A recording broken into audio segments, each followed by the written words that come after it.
Once a Kalalal Yahweh Barshim Washan, Barshim Rakakodash, the Banas to the apostles of great millstone, Shalom to all the brothers in the island by preaching this word in sincerity and in truth with much honesty, and the brother Shapar from the James Jamaica camp. Now, being the prophets of the Lord, one of our main objective is to tear down all the lies, especially when it's regarding to the scriptures. You know what I mean? And one of the main pushers of lies, you know what I mean, are Christians in regards to the scriptures, man. You know what I mean? The Christian doctrines is far as the east from the west in regards to what the scriptures are saying. You know what I mean? And one such doctrine that I'm about to attack today is the fact that the Vatican or the Catholic Church is the whore mystery Babylon. You know what I mean? And what we're gonna do, we're gonna bring up one more important factor that Christians miss out when basically them dealing with this subject. Now, the main Christians that me hear personally speak of the Catholic Church being mystery Babylon is the Adventist Church. You know what I mean? Yeah, them is the one of the main pusher of such doctrine. Whether other Christians believe that, you know, it's up in the ear for me, but right now, this church is one of the main church that basically push that doctrine. You know what I mean? Which is a false doctrine. So I'm going to touch upon one key point that they're missing out on in regards to Babylon. So first, I'm going to play this video and then we get down to the meat of the matter.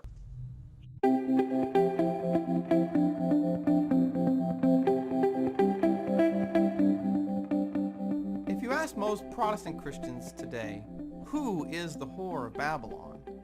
The answer you're going to get is, right away, the Catholic Church, of course.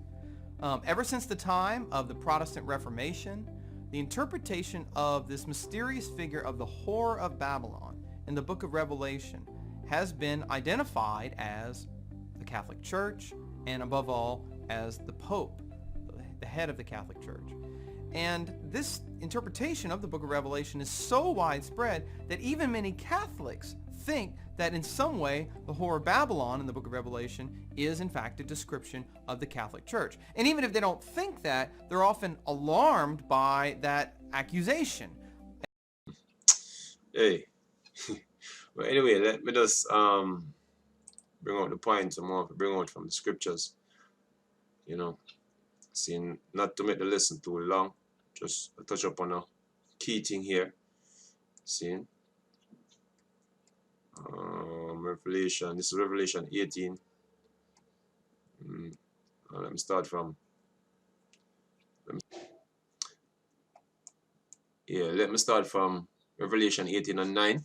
It says, and the kings of the earth, whom have committed fornication and lived deliciously with her, shall bewail her and lament for her when they shall see the smoke of her burning, standing afar off for the fear of her torment, saying, alas, alas, that great city Babylon, that mighty city, for in 1 hour is thy judgment come. So Mystery Babylon is going to be destroyed. And funnily, it mentioned here a mighty city. You know what I mean? What city is a mighty city on the earth right now, man? I guess I know the answer to that. You know what I mean? It's a and the merchants, this is the key thing, man.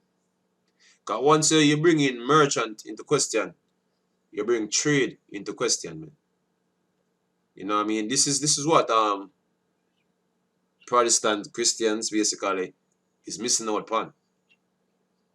Whosoever Mystery Babylon is, you know what I mean? It's having to do with merchants and merchandise. So let me look up this word merchant here.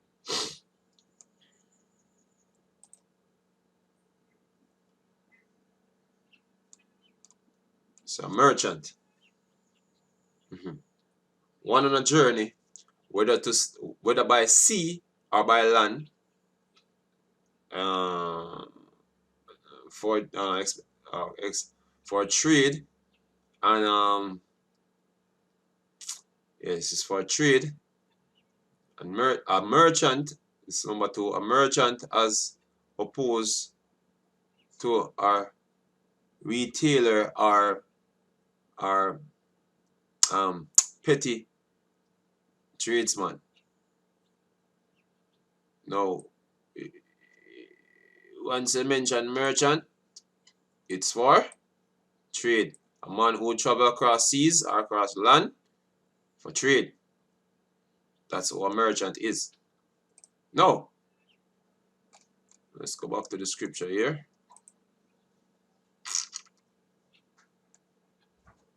It says, and the merchant, men will come across seas or land to come sell things of the earth, shall weep and mourn over her, for no man buyeth their merchandise anymore. So these men who are selling things from other countries basically gonna lose out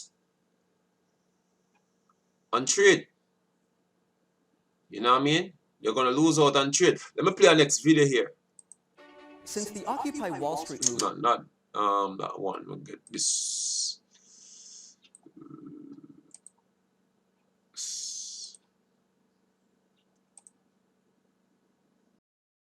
Hi, I'm Adrienne Hill. And I'm Jacob Clifford, and welcome to Crash Course Economics. Today we're going to talk about international trade. So we all know our stuff is from everywhere. Bangladesh, China, Vietnam, China again. But what does it actually tell us about the global economy or the U.S. economy? And who's benefiting from all this trade? And who's going to clean all this up?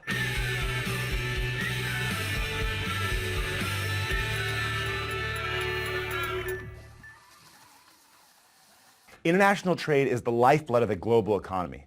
Basically, when a good or service is produced in, let's say, Brazil and sold to a person or a business in the U.S., that counts as an export for Brazil and as an import for the U.S. As you might expect, the United States is the world's largest importer because Americans love their stuff. You hear that? United States is the world's largest importer, not the Vatican. Yeah? The United States is the world's largest importer. Yeah?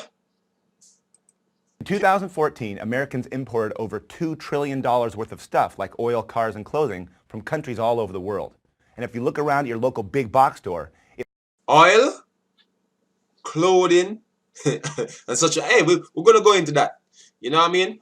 Just to give you an idea where this thing is going. You know what I mean? Just to give you an idea where this thing is going, man. So let me show you something here. Large it. Now, this is from 1962. The US is leading. You know, China is all the way down here. You know, where is it? China. China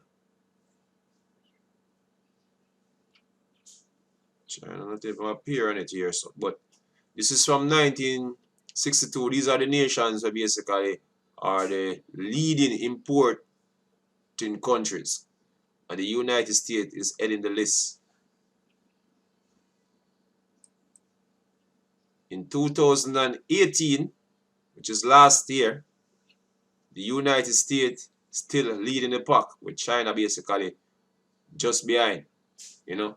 But the key thing here, where is Italy, where the Vatican is, or the Catholic Church dwells? Italy, one of the least trader on the planet, man. See, this not only go for import, but even export, man. See, because I have a chart similar to show the export chart. You have an export chart showing the US also leading the list. Now China basically overtake them couple times, you know, but Italy is further down the list. Some of the time not even up here on the list. See? So I hope you're getting the idea of what's going on here.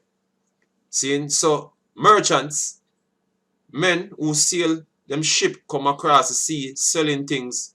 Seeing? The persons who buy those things the most, or the country who buy those things the most, is the United States, man. For crying out loud, there's a trade war being fought on the planet now between China and the United States, man. Why? Because Chinese goods that basically flooding the US market. You know what I mean? America just taking in goods from all over the world, man. All manner of goods, man. From all over the world. The best of everything go to America for go sell. Americans are the leading consumers on the planet, man. See? So let me get the scripture again. It said, and the merchants of the earth shall weep and mourn over her, for no man buyeth their merchandise anymore. Can you just imagine? Can you just imagine?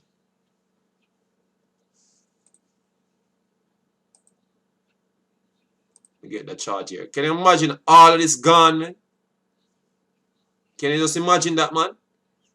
The world economy is done for, man. See, because all these countries are basically export, who they're going to export to. You know what I mean? America take the most from China. China would go up, belly up. Other countries, you know, apart from sending things to Europe, them send majority of them things to the United States. Yeah. So everybody gonna lose out when America is destroyed, man. And the Vatican not doing this, man. That is the thing.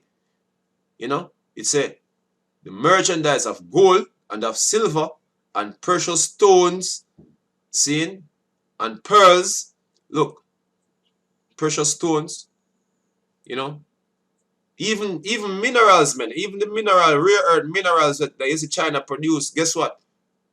They are there to make chips for phones that is going to be sold in America, man. You know, America, one of the biggest gold reserve in the world. You know what I mean? You've heard about Fort Knox and all that. You know, they have a big silver deposit also. You know what I mean? So America is a very wealthy country in regards to that. You know, seeing, and when it come on to trade, seeing they have the world reserve currency, man. Whether it want to be the petrodollar or just the world reserve currency. That is how important America is in world trade. You know what I mean? Yes, that's what we deal with now, trade. But anyway, it's a fine linen and purple, a fine linen and purple and silk and scarlet and all thin wood and all manner of vessels of ivory and of all manner of vessels of vessel of most precious wood and of brass and of iron and of marble, and all these things come to the ports of America for sale, man. You can get all these things to buy in America. Enough of them get produced into America. They get produced by the merchants. Them get carried by the merchants coming from those countries that produce them. Especially China. China export a lot of things to America. It's enough cinnamon, enough odors, enough ointments, them perfume, them badass perfume, man. Even Europe supply America with perfume, man. Yeah? To show you. You see me? Enough frankincense, enough wine, enough oil. You know, whether you want to be oil, you cook with our crude oil, or whatsoever oil. You know, America is on the top. You know what I mean? Enough fine flour, enough wheat, enough beast, enough sheep, enough horses and chariots. When I see the Vatican selling chariots, man. Buying chariots, man. Like that. Like how America buy cars. America buy a whole lot of cars. There are many cars in America, man. You see me? Enough silver, enough the souls of men. Yeah, this is human trafficking here. Slaves and of the soul of men. You know, coming out that America basically trafficking people hard. You know, especially young girls. You know, and the merchants of these things which were made rich by her shall stand afar off. Especially China. China is making a whole lot of money exporting things to America. You know, shall stand afar off for the fear of her torment, weeping and wailing, and saying, Alas, alas, that great city that was clothed in fine linen, and in purple, and in scarlet, and decked with gold and precious stones and pearls, for in 1 hour so great riches is come to naught. Yeah? So America is going to be destroyed, man. Seeing? But the point is home, because the point basically is to show you that whosoever Mystery Babylon is, it's one of the main importer of commodities on the planet, man. And in this case, it's America. It's America. You know what I mean? Please, again. The global economy or the U.S. economy? And who's benefiting from all this trade? And who's going to clean all this up?